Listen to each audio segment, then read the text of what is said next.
Hello Praveen Uttarardh students, உங்களுக்கு second பேப்பரில் 4th क्वेश्चनக்கான important பார்க்கலாம். கின்ஹி தோ சந்தோं கே லக்ஷன் சோதாகரன் லிக்கியே. நான் உங்களுக்கு அலங்கார் போட்டிருப்பேன், சந்த அலங்கார் ரஸ், அந்த ரஸ்ஸும் அலங்காரம் கொஞ்சம் கொஞ்சம் போட்டிருப்பேன் இம்பார்ட்டண்ட். இப்போ வந்து சந்து போடலை, அதில் ஒரு 2 இம்பார்ட்டண்ட் போடுறேன் பாருங்கள். இது ரோலா உங்கள் QA புக்கில், GMV QA புக்கில் 69 பேஜ் நம்பரில் இருக்குது பாருங்கள். புக்கில் ரொம்ப பெருசாக இருக்குது, இது கொஞ்சம் சின்னதாக இருக்கிறதால இதை கொஞ்சம் புரிஞ்சு படிச்சுக்கலாம்.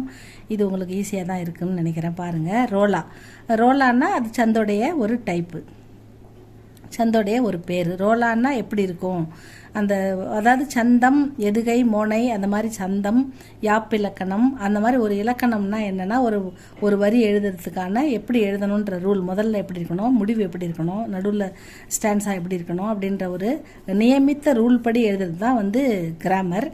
அதில் சந்துன்றது ஒரு வித இலக்கணம். அதெல்லாம் சந்தில் ரோலானா என்னன்னு கேட்குறாங்க, அதுதான் உங்களுக்கு கொஸ்டினாக வந்திருக்கு. ரோலா இப்போ இதில் சூத்திர அப்படின்னு கொடுத்துருக்காங்க. ரோலாவுடைய ரூல் அப்படி என்னன்னு பார்த்தோம்னாக்கா, ரோலான்றது மொத்தம் 4 வரிகள் கொண்ட செயலாக இருக்கும். ஒரு வரியிலையும் மொத்தம் 24 மாத்திரா இருக்கும் அப்படின்னு சொல்கிறாங்க. மாத்திரான்றதை நீங்கள் எப்படி எடுத்துக்கணுன்னா, எஸ்ன்னு போட்டால் அது 2 மாத்திரா, இந்த மாதிரி ஐ போட்டால் அது 1 மாத்திரான்னு எடுத்துக்கணும். குறில் எல்லாமே 1 மாத்திரா, நெடில் எல்லாமே 2 மாத்திரான்னு வரும் ஸ்டூடெண்ட்ஸ். இப்போ இதில் பாருங்கள், உங்களுக்கு சூத்திர அப்படின்னு கொடுத்து ரோலா கல் சௌபீஸ். அப்போ ரோலாவில் 24 மாத்திரைகள் இருக்கும். ருத்ர, சரிதா, யதி, தாரி. ருத்ரன் இருக்கும், சரிதான்னு இருக்கும், 2 இருக்கும். முதல் பகுதியில் மொத்தம் 11 மாத்திரைகளும், இரண்டாவது பகுதியில் 13 மாத்திரைகளும், நடுவில் வர அந்த கமா, அந்த இடைவெளி, அந்த கமா வருது இல்லையா, அது நடுவில் வரும் அப்படின்னு சொல்கிறாங்க. 11 மாத்திரைக்கு அப்புறம் ஒரு கமா வரும், மீதி இருக்கிறதுல 13 மாத்திரா இருக்கும் ஒரு வரி. இதுதான் ரோலா. இதில் கொடுத்துருக்காங்க பாருங்கள், ரோலா கல் சௌபீஸ். இப்போ ரோலாவில் ரா போட்டு ஓகி மாத்திரா ஆகுது, அதனால் 2 மாத்திரா. 2 மாத்திரானா எஸ் போடணும். ல போட்டு ஆக்கி மாத்திரா ஆகுது, நெடியில் இருக்குது, அதுவும் 2 மாத்திரா. அடுத்தது கல் எந்த மாத்திராவும் இல்லை, அதனால் இது ஒரு மாத்திரா. சௌபீஸ், இதில் ச போட்டு ஔ, அதனால் 2 மாத்திரா. பா போட்டு ஈ, நெடில் இருந்தால் அது 2 மாத்திரா. எந்த மாத்திராவும் இல்லை, குறில் இருந்துன்னா ச, அது 1 மாத்திரா. அதே மாதிரி ரூ 1 மாத்திரா, 2 மாத்திரா. திர 1 மாத்திரா, ஏன்னா குறில். ச ரி தா, ச 1 மாத்திரா, ரீ 1 மாத்திரா, தா அப்படின்னு வரத்தால் அது 2 மாத்திரா. ஏ தி, ஏன்றது எந்த மாத்திராவும் இல்லை. அடுத்தது ஆக்கி மாத்திரா, அது தீன்றது குறில், அதனால் ஒரு மாத்திரா.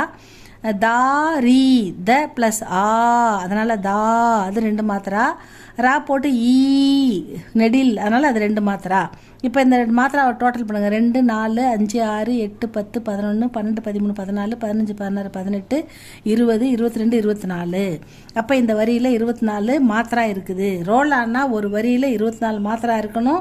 அதில் கமா வரத்துக்கு அதாவது அந்த கமா வருது இல்லைங்களா, அது அதுக்கு முன்னாடி, கமாவுக்கு முன்னாடி 11, கமாவுக்கு அப்புறங்கிற மீதி அந்த பகுதி, ஒரு வரியில் மீதி பகுதி முதல் பகுதி 11, இரண்டாவது பகுதி 13 இருக்கணும். ரெண்டும் சேர்த்தா ஒரு வரி 24 மாத்திரா இருக்கணும். அப்படின்றது தான் ரோலாவோட ரூல். ரோலா மாத்திரிக் சந்துக. ரோலா ஒரு மாத்திராவை பொறுத்து அமைந்த சந்து. இஸ்கே 4 சரண் ஹோத்தேக. இதில் 4 வரிகள் இருக்கின்றன. 4 சரண், 4 வரிகள் இருக்கின்றன. பிரத்யேக சரண்மே, முதல்ல இருக்கிறது ஒவ்வொரு வரியிலுமே, பிரத்யேகனா ஒவ்வொரு சரண்மே, ஒவ்வொரு வரியிலும் 24 மாத்திராயே ஹோத்தீக. ஒவ்வொரு வரியிலும் 24 மாத்திரா இருக்கணும். 11 வி, அதாவது 11 மாத்திரா, 11 மாத்திரா பர் யதி படுத்தீக. கமாவுக்கு முன்னாடி யத்தின்னா அந்த இடத்துல கமா வரும்போது கமாவுக்கு முன்னாடி இருக்கிறது 11 மாத்திரா. इससे प्रत्येक चरण में चंद 11 மாத்திராயே और, அதாவது பிரத்யேக் முதல் சந்து, முதல் பகுதியில் 11 மாத்திரா.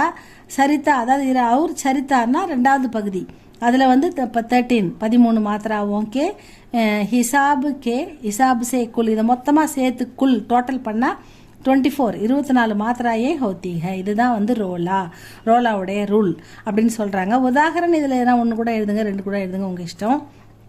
இங்கே என்ன கொடுத்துருக்காங்கன்னா ஒரு சென்டென்ஸ் கொடுத்துருக்காங்க. அந்த சென்டென்ஸ் 2 வரியில் அந்த ஒரு வரியிலையும் நமக்கு 24 மாத்திரை ஆகுதா, கமாவுக்கு முன்னாடி 11 மாத்திரா, கமாவுக்கு அப்புறம் இருக்கிற மீதி பகுதியில் 13 மாத்திரா, டோட்டலாக 24 மாத்திரா இருக்கணும். அதுக்கு ஒரு உதாரணம் கொடுத்துருக்காங்க. நறுக்கி சந்ததி மனிதனுடைய சந்ததி சதா எப்பயுமே ஹீன் துல்லிய ஒரு அடிமைகளாக தான் இருக்காங்க. ஒரு ஹீன்னா என்ன சொல்கிறது, ஒரு அடிமைகளாகவே தான் இருக்கிறாங்க அவங்க. ரகேகி அப்படின்றாங்க. ஹீன்னா அதாவது ரொம்ப தாழ்த்தப்பட்டவர்களாக இருக்கிறாங்க. யோகி அத்தியாச்சார், அவங்க அத்தியாச்சாரனா அடக்குமுறை, கொடுமை, இதுகளை கூட அவங்க அனுபவிக்க வேண்டியிருக்குது. அசுர்கே விஸ்வ சகேகி, அதனால் அவங்க அந்த மற்றவங்களுடைய அந்த கஷ்டத்தையும் அவங்க கொடுக்குற அந்த அடிமைப்படுத்துகிற கஷ்டங்களையும் தொல்லைகளையும் சகேனா பொறுத்து கொள்ள வேண்டி இருக்கிறது. ஏன்னா அவங்க அடிமைகளாக பிறக்கிறதால அப்படின்ற மாதிரி ஒரு வரி கொடுத்துருக்காங்க, உதாரணத்துக்கு கொடுத்துருக்காங்க. இது வரைக்கும் இதுலேருந்து 11, இதுலேருந்து வரைக்கும் 13, மொத்தம் 24 மாத்திரா இதில் இருக்குது. எண்ணி பாருங்கள். இது 2வது வரி. 2வது மாத்திரா ஏ வகி பிரசித்த, என்ன அவர் புகழ்பெற்ற சத்ரபதி தூப் சிவாஜி, அவர் சத்ரபதி அதாவது பூபதி அப்படின்னு சொல்லுவோம்ல, அந்த மாதிரி புகழ்பெற்ற சிவாஜியா இவர் அப்படின்னு கேட்குறாங்க. இதுலேயும் தான் கமாவுக்கு முன்னாடி 11, கமாவுக்கு அப்புறம் 13, மொத்தம் 24 வருது. 24 மாத்திரா வந்தால் அது ரோலா. ஒரு 4 வரிகள் இருந்தால் அது ரோலா அப்படின்னு கொடுத்துருக்காங்க. இவ்வளோ தான் ஸ்டூடெண்ட்ஸ். இதை நல்லா படித்து பாருங்கள், உங்களுக்கு புரியுதான்னு பாருங்கள். இது சிம்பிளாக இருக்கிறதால இதை கொஞ்சம் ரோலாக படிச்சுக்கோங்க ஸ்டூடெண்ட்ஸ். இதுக்கு அடுத்த வீடியோவில் போடுறேன். இது உங்களுக்கு பிடிச்சிருந்தா லைக் பண்ணுங்கள், சப்ஸ்கிரைப் பண்ணுங்கள். தேங்க்யூ ஃபார் வாட்சிங்.